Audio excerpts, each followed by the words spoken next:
Mario, it's a pleasure to meet you here at Top Audio Milan 2010. Chario is celebrating this year its 35th anniversary, which is a big event. In fact, you had a huge event, a concert last night. But what I think Chario is well known for is your crossover technology. Why don't you give us a little bit of background and our viewers out there a little bit of background about that? All right. The whole matter is very simple to understand.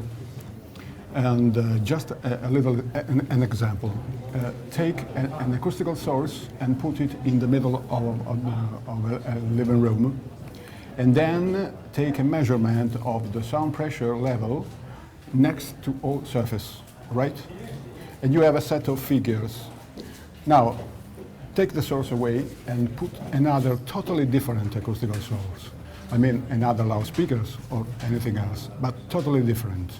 And then remake the measurement next to all surface, and you will set a different set of measurements. The time sequence of this reflection are the information your auditory system needs to synthesize a sound image in your brain. Now, you have to guess yourself what is the right role played by all those reflections, correct? Mm-hmm. Yeah. Well, all the pressure emitted by an acoustical source generate around it a spheral, but it's not a sphere. We call it spheroid because real sources are not symmetrical. So it's not a perfect sphere, but a spheroid, a deformed sphere. Now you have to understand what is the good and useful envelope of this spheroid to exploit first reflection from the environment. So you now realize that the old method to treat separately crossovers, loudspeakers, and so on in a different way is wrong. The right answer is psychoacoustics. And the trick, but it's not really a trick, is to understand how you have to put all damn things together. And so the new methodology, I call it cluster technical. So you don't have to design separately the loudspeaker, separately the crossover, and then make measurements separately in the room, but you have to put all together and think one thing overall.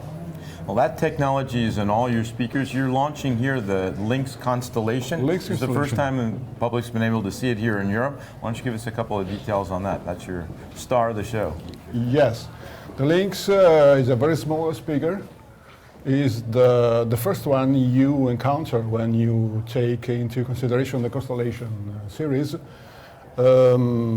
Apart from some different way to think to loudspeakers, the first thing you recognize is the very large dome I used, and I can assess that this is in the largest tweeter all over the world.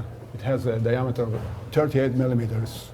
In fact, it is really a mid-range, but it is taught as a tweeter. This is the trick. That's the trick. And these speakers will come in a number of different finishes. I think this lacquer white is something new for you. Yes, it is. Okay. Well, it's been a pleasure. Thank you very much for this Thank overview. And I invite our viewers out there to come Thank you. go listen. Go to your local store and listen to them there. Yes, sir. Thank you. Thank you very much.